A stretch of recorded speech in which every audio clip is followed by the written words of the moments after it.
Bueno, ayer hubo mucho ruido sobre la caída en algunas de las bolsas, en unas más que otras, pero quiero que entendamos un poco lo sucedido principalmente en Japón. Lo que pasa es que los primeros mercados en abrir pues son Sydney y luego Tokio. Cuando abre Tokio comienza a haber una caída, que es que esta fue la caída más fuerte, el Nikkei cayó un 12%. Se da principalmente porque el Banco Central de Japón decide aumentar por primera vez desde el 2008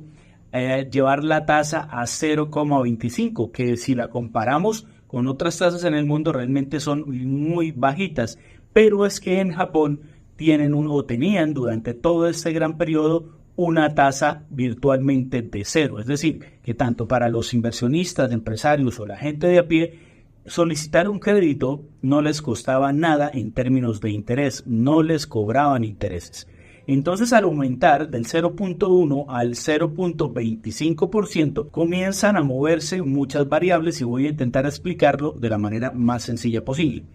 Primero entendamos lo siguiente: si aumenta las tasas de interés, aumenta también la tasa que ofrece el mercado de renta fija.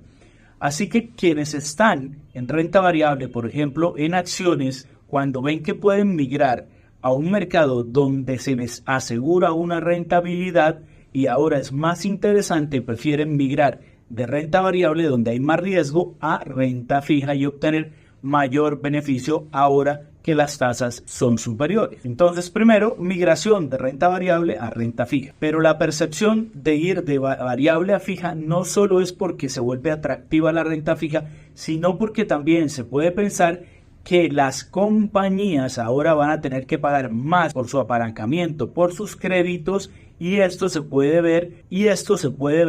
visualizado en sus utilidades, en sus inversiones, es decir, en el crecimiento generalizado de las compañías, y por lo tanto esa sensación de que no va a haber de pronto un dinamismo fuerte en las compañías, también la percepción de invertir en ellas se cae y vuelve a generarse ese sentimiento de emigrar a un mercado de menor riesgo, como lo es el mercado de renta fija. Por otro lado, al ser más atractivo la renta fija en Japón, van a haber muchos que quieran migrar hacia Japón para invertir en esa renta fija, que sigo diciendo es muy bajita respecto a otras rentabilidades, incluso como las de Estados Unidos. Pero concentrémonos acá. Al migrar hacia Estados Unidos, estos inversionistas van a tener que demandar yenes japoneses. Entonces, al demandar los yenes, lo que ocurre es que con el aumento de la demanda de los yenes, también se fortalece el yen, que además tengo que decir, se ha venido depreciando año tras año, ha habido perdido mucho valor.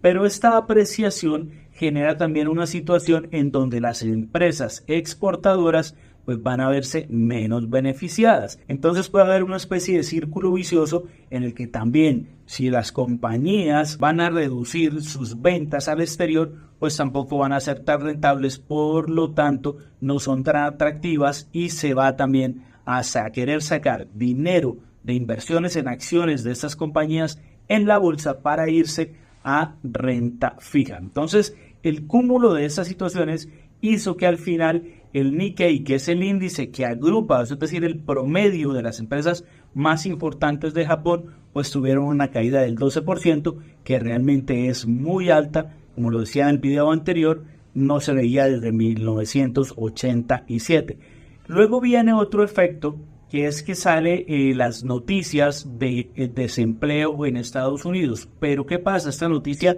sale con apertura del mercado norteamericano, es decir, a las 8:30 hora colombiana, para ponerlo en contexto, incluso hora del este americano. Es decir, que cuando sale esta noticia del empleo en Estados Unidos, la bolsa asiática ya había cerrado, por lo tanto no influyó en lo sucedido en el mercado asiático, que fue el más golpeado, porque al final recuerden que cuando abre Estados Unidos, cuando abre la bolsa de Nueva York, Nasdaq, sale la noticia de desempleo y comienza a haber un efecto también negativo en la bolsa americana, arrastrado por el pánico que venía hacia Europa, pero que termina corrigiendo casi en su totalidad al final de la jornada, y como vemos el día de hoy han recuperado prácticamente todos los mercados lo borrado el día de ayer, incluido el Nikkei, donde prácticamente corrigió, dejando una formación en sus velas, en su gráfico, que se conoce como una peonza alcista, y allí pues parece que hay normalidad. Sí es importante entender que hay un medidor del pánico, del miedo en el mundo, que se conoce como el índice VIX,